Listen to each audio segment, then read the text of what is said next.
Chacko from Mumbai on, and she's going to talk about osteoporosis in patients with stroke.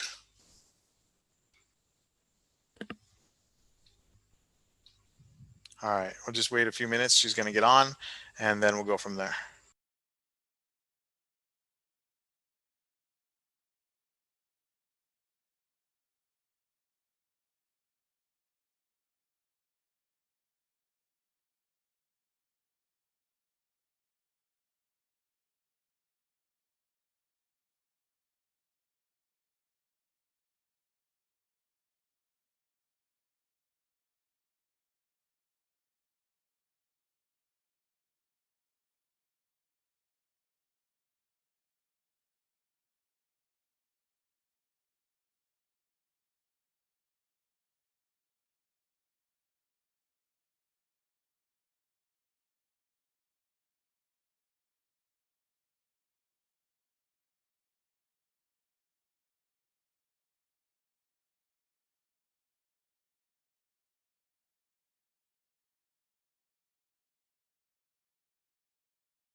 Hello, Dr. Chacko, can you hear me?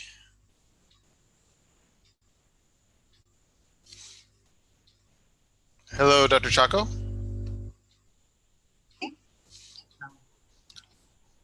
Hello, Dr. Chacko. Hi, this is Dr. Hi, Beluja. hi. Hi, how are you? Okay, Hello. so we I'm have fine, Dr. thank you. Chacko.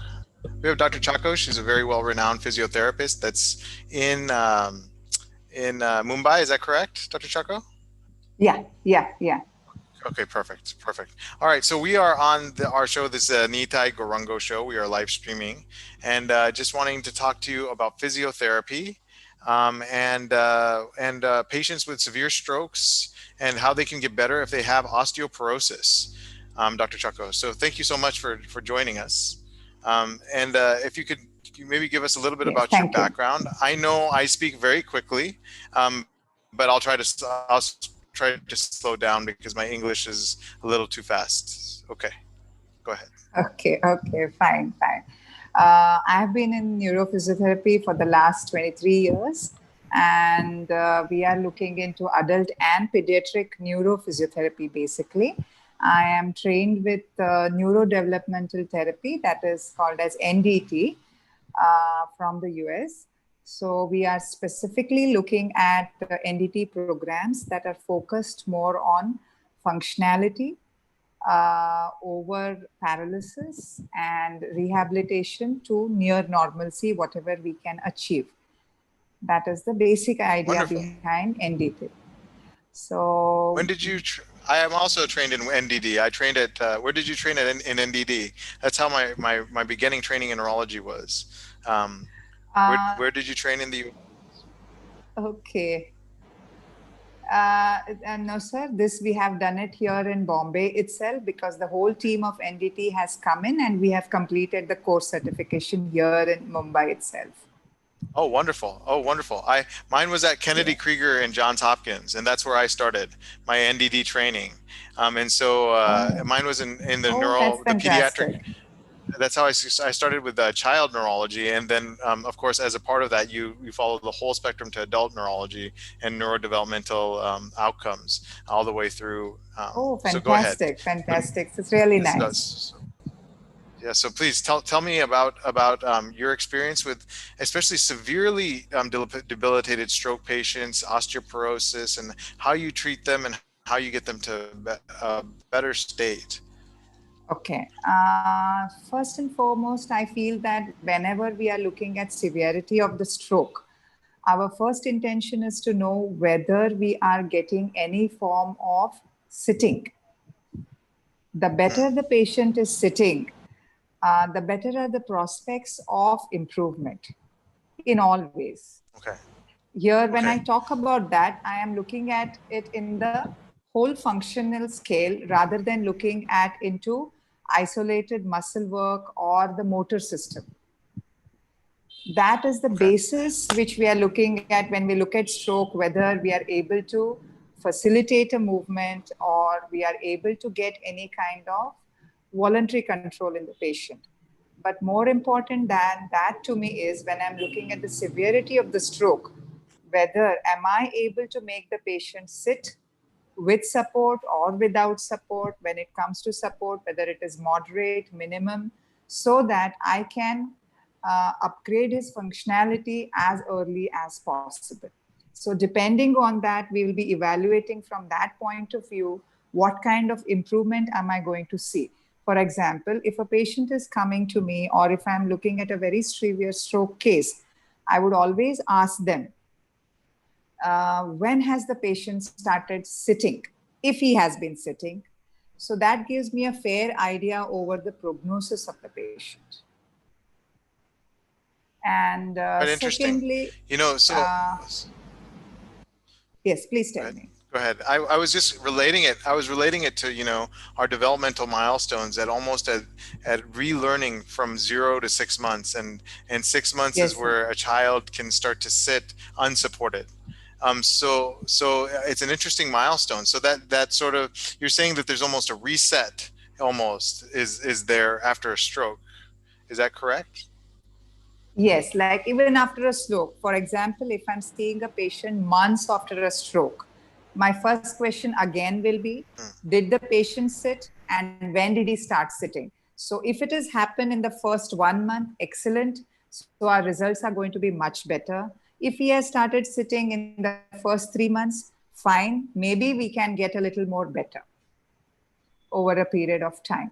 So that will be our first crucial point of evaluation. And secondly, Okay. and most importantly, again, is the standing. Now, some of them are able to stand within weeks also of stroke. Again, it may not be independently, or it may not be even to the form of walking, but standing even with support makes a lot of difference. So that is the second evaluation that Okay. we are looking at. Okay. And when it comes to the minute details of it, definitely we are looking at the motor system, and whether there is any flaccidity or spasticity, because we have to address that issue as early as possible so that we are not looking at secondary complications. Okay. So we won't Uh, mention the name of our patient, but I, as far as yes, the general patients that we have, you know, we're sharing some older patients that really have a little bit, maybe a little bit of spasticity, a little bit of axial, a little bit of ataxia that's taking dystonia. place, and then. Yeah, and yes, absolutely. And there's just some dystonia, some post-stroke dystonia that's absolutely there. So in these cases, Okay, what do you do? Um, so go ahead. yeah, please complete. Go ahead. So what do you do? What's the step? What's the step? So Hello. we're talking about can you hear? Yes. Are you able to hear me? What? So Yes, I can osteoporosis hear is you. there. Yes. Yeah, Severe yeah. osteoporosis is there in these patients. So how are you able to manipulate? So number one, you don't injure, and number two, get them to stand so that they can go ahead. You can hear me now? I can hear you. Yes, yes. Go ahead. Go ahead. Hello. Yes, go ahead. Go ahead, Dr. Chacko. Can you hear me? Yeah, okay, okay. Yeah, yeah, there was some disturbance, so I just waited. Yes. Now, when we are looking at osteoporosis and some amount of ataxia, so my first concern is going to be some amount of weight bearing on the joints. That's my key point of concern. And proximal muscle strengthening. The better are my proximal muscles, the better I am at working over that particular extremity. So, Okay. and the more of weight bearing that is going to come on the joints and the bones, it is going to help my osteoporosis indirectly, so that the bone strength does not go on reducing. So, some amount of weight bearing is a must, whether it is an upper limb with weight bearing or whether it is a lower limb with weight bearing, either for the upper limb on the shoulder or the hip on the lower limb side. So when you say weight bearing, do you mean they must stand, or they can lift weights? What can you be a little bit more explain a little bit more? Oh, I think we lost Dr. Shruti Chacko. I think she'll be right back on. Let's see. A little but what she's been talking about, Dhanvesh, you know, if what she's been talking about is that she basically is in a situation where she is seeing multiple stroke patients. And what she's saying is that if you can actually get to the point where you're weight bearing, that will actually increase the strength of those actual limbs. And so my fear as far as our patient population is fractures. And how quickly do you go from the point of sitting to standing? And she said, okay, if you can explain this in Hindi, it'd be great. Then Yeah. आप हिंदी में explain कर सकते? Go ahead. Yes, उन्होंने ये बोला कि भाई जो भी प्रॉब्लम्स आती है जो फेस कर रहे हैं वो डिफिकल्ट है लोगों के लिए, क्योंकि Hmm. इंडिया में चीज़ों का Hmm. जो डायग्नोस करना मेन इम्पोर्टेंट है, लोगों को इतनी अवेयरनेस नहीं है डिजीज के बारे में, Hmm. तो वो लोग एक्शन लेने में कौन सी बीमारी कितनी सीरियस है उसको समझ नहीं पाते, और फिर वो उसका एक्शन बहुत लेट लेते हैं, जिसकी वजह से उनको खामियाजा भुगतना पड़ता है। Hmm. Hmm. तो weight bearing हम बात कर रहे थे, we were talking about weight bearing and about going from a a sitting point. So she said the first thing that she looks for is if the patient is sitting. Go ahead and translate. तो सबसे पहली चीज ये है कि वो जो patient है वो कैसे बैठा है.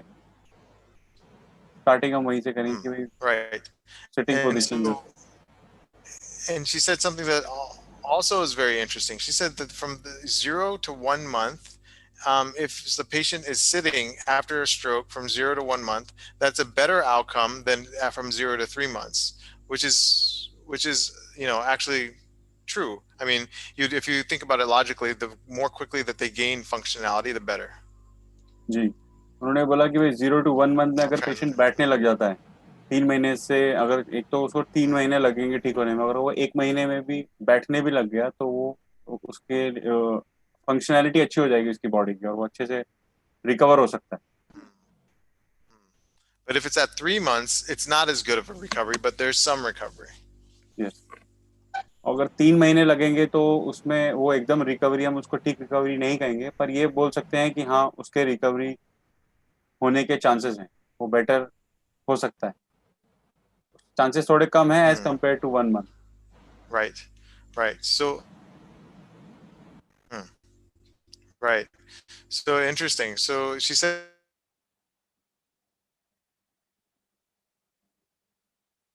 will absolutely help a patient with osteoporosis.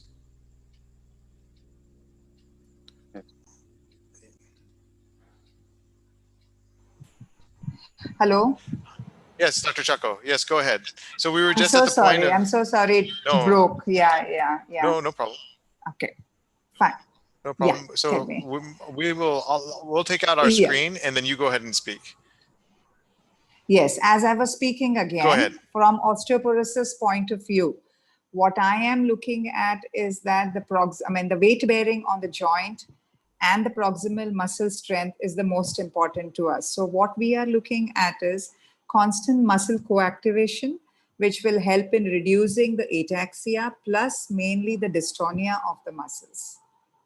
So that is going to be our key point of control. The more and more of weight bearing on the joint, helping with proximal stability so that we have a lot of functionality on the peripheral areas.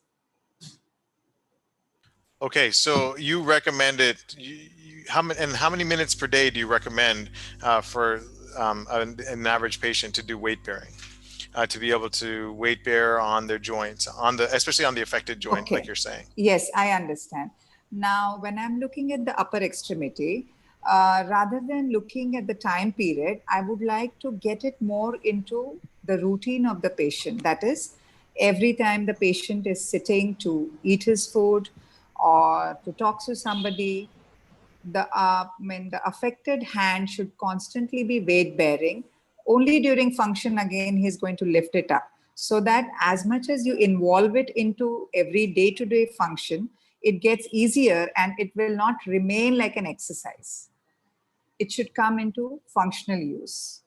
That is in regards to the upper extremity. When I'm looking at the lower extremity, I would want at least twice a day of standing. And if walking is possible, again, at least twice a day. And then gradually encourage it into the day-to-day routine. So standing per se, Okay, maybe so you somewhere want twice around per 10 day minutes. standing. Yeah. 10 minutes. And if it is so just 5 pure minutes in the morning, standing, 5 it minutes is in the 10 evening. minutes at least. Around 10 minutes at least. 10 to 15 minutes of standing per day twice, at least. So 10 to 15 minutes per day, twice per day, at least. Okay, so that's about Yes. 30 minutes And of go on standing per day. progressing Yes? with it. Yes. But that is just the minimum that we are talking of. Then gradually we have to keep on upgrading it. Gradually you keep on upgrading. Okay, until it comes into functional use. So your goal is functional use. Yes. And Pardon as me? far as being inhibited by the dystonia, your goal for these patients, even with severe disability, is functional use or as close to functional use as they can get. Now, I remember, Yes. when we're reading about, especially in my vascular neurology, in our rotations looking at rehabilitation, they say that, when a patient plateaus, usually if a stroke patient will plateau, usually it's at 1 year after the stroke. Can somebody still recover years after the stroke and still make some improvements to their functional outcome even years after? Okay, this is a little more of a generalized answer that I could give you, more because of the fact that patient to patient things are going to vary a lot. But in a generalized term, if you see, if you're looking at long-term stroke, then even from functionality point of view, I want some amount of supported sitting and standing to proceed. Plus, prognostically point of view from functions, I mean, maybe we may not reach major functional levels, but at least we can maintain the sitting and the standing. Okay, so you definitely recommend the sitting and the standing. Now, I Yes, know that you had recommended a certain kind of a walker for patients that have really high trouble with weight bearing, and you called it a gutter walker. Is that correct? Where they hold yes, their sir. weight of their body up on the arms. Can you can you explain the gutter walker?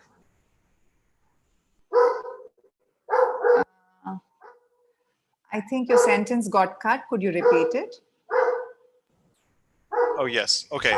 So you had explained a gutter walker to us, a gutter walker, as far as having somebody walk with Yes, to be able to weight bear with a gutter walker, and then you had explained a yes, posterior walker versus a gutter walker versus just a general yes, walker, and what's the use of each yes. one individually?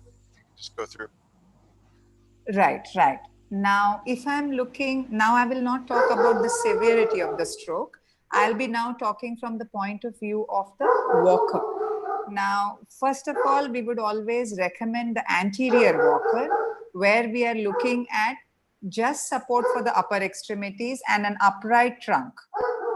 That's the first thing. If we feel that the patient is unable to handle that, then the next system that we are looking at is a gutter walker.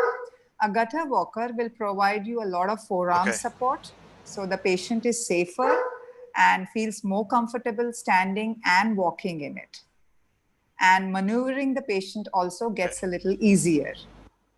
So that is the second system with the gutter Okay. walker, where the forearm is well supported. The third system and the safest system that we are looking at is the posterior walker, where we don't have the fear of posterior falls. So that improves the confidence levels of the patient. Plus, he is able to stand within the posterior walker for any amount of time. Plus, the posterior walker can also have a system of a harness which can be attached to it, so that partial weight of the body along with the trunk can be taken up by the harness. So we can decide how much of weight bearing to leave onto the lower extremities. So that's the biggest advantage of a posterior walker. So that gait Okay. training gets much Okay. more easier and better. So our patients, they don't have to necessarily just stand with like two people next to them. They can use the walker and do the 10 to 15 minutes twice per day on the gutter walker with great support and go that way. That's correct. That's Yes, even that is if definitely you don't there. have the pool. Okay. Yes. Okay. Or Now else, say you had a. Okay. Go ahead. or Or else, else. if we feel that the patient is confident enough to stand, instead of an anterior walker, we would still recommend something like parallel bars, because they are stable, upper extremity is well held, patient feels very Okay. confident standing with it, whereas they don't feel Okay. so confident with a walker. So parallel bar The is walker. another system which we would recommend. Okay. Now, do you, for physiotherapy, for patients who do have a pool, do you recommend all of their physiotherapy takes place in the pool? All their standing, walking, everything for a severe stroke? Or do you recommend a mix? Some is out of the pool, some is in the pool. What's the general thought? It may be a little bit of a basic question, but Yes, yes. Definitely, we cannot have everything within the pool. Now, pool can be okay. used, the use of the water, the buoyancy of the water, that can be utilized more for standing and strengthening. Definitely. Okay. But there are so many things that you need to do off the pool. That is a lot of transitions which may not happen within the pool. Lot of transitions which we would emphasize, that is from the bed, sitting in the bed, movements in the bed, getting off the bed or a chair. All these are major transitions, and the strengthening exercises also, and the muscle coactivation exercises which cannot be taken care of in the pool. Pool is an excellent way of standing and partial strengthening. But beyond that, we need to do a lot of things off it. Okay. Yeah. Okay. Okay. So this is very helpful. So especially for our patients in general, so you would like 10 to 15 minutes of standing twice per day. Using a gutter walker would be okay, just to start. And then, but beforehand, do you recommend that we do stretching exercises beforehand for the dystonic parts and for the ataxic parts, or do they can just go into it? Okay, I'm coming to that. Now, when we look at stretching, I am going to be very careful about that, because we'll need to reevaluate a patient to see actually, do we really need to stretch the muscle, or to take advantage of that some amount of spasticity or tightness that is there. So that is what we have to personalize and look into, because we don't want to overstretch a muscle, because if we are looking at dystonia or ataxia, what our key point of control is going to be stability. So we Okay. don't want to lose the stability. So if I feel that certain muscle is slightly tight and is not hindering my function, so I will allow it to remain the way it is. As far as I'm able to maintain the length of the muscle, I will not try to stretch it much. But if I feel over a period of time it is affecting the length of the muscle because of disuse, then yes, definitely I would recommend stretching. So that is a very personalized thing which you need to reevaluate and look into. Wonderful. Wonderful. Okay, this is very informative, and it helps us at least as a first basis of where we're going from. I know that we've shared some videos of some patients with you, and so Yes. then this is the recommendation. So we'll go from there, and we'll do the 10 to 15. Now, say our patient gets tired after every 5 minutes, they can sit down and take a minute break and then get back up and then go again, or you say 10 to 15 minutes has to be at a stretch in the beginning, or no, you can go bit by bit. No, You no, can no. I develop. think you, Go ahead. yes, I think you can go bit by bit, develop the endurance over a period of time. But again, when you're looking at that 10, 15 minutes that you're looking at, it is not the quantity of the exercise, it's the quality and the muscle control. The slower you do, the better you are with your muscle control if you're looking at dystonia and ataxia. I don't mind the patient doing a particular exercise slowly with good muscle control rather than doing the same repetitions n number of times. The repetitions don't matter to me. What matters to me is the quality, which we can slowly keep on upgrading over a period of time. That's what is important to us. Okay. And not too much of Okay. dynamic work, but more of muscle control. Muscle control, meaning stable, slow, Stable control. methodical, stable steps. Okay. Yes, yes. Proximal stability over peripheral mobility. That's what we want. Okay. Constantly Excellent. evaluating Dr. the Chacko, this strength. is very, very, yeah, it's very helpful, especially for our patients that I'm seeing here on the floor. Very, very helpful. Now, the next question that I have is, do you have a link that we can put in the bottom of this video in case patient wants to contact you for a consultation? Can you Sure, share us a sure. link that maybe so that, okay, wonderful. Dr. Chacko, it's been a pleasure to meet you. And then maybe what we can do is in maybe 1 week or 2 weeks, we can take a video. We'll share with you the video, and then we'll see if we make any improvement in our mobility, in our proximal muscle control, greater than mobility first, and then and see what recommendations we have after 2 weeks for our patient. Yes, sir. Definitely. We will look into that. It'll be my pleasure to help you. Definitely. All right. Perfect. Yeah. Thank you so Perfect. much. Thank you. Thank you, Dr. Chacko. Thank you. Take care. Yeah. Okay. Yeah. Bye-bye.